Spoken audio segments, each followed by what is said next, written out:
சுழலும் கோள்கள் அவன் சொல் கேட்கும்.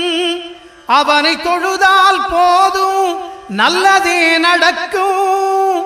ஆனை முகனை தொழுதால் நவக்கிரகங்களும் மகிழும்.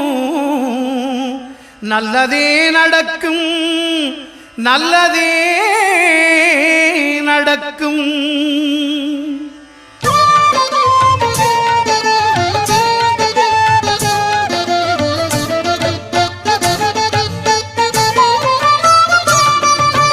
ஒன்பது கோளும் ஒன்றாய் காண அங்கு கற்பகம் என்னும் கடவுளின் மெய்யில்.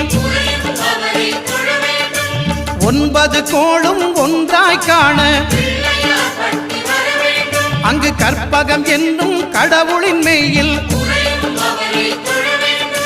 சூரியன்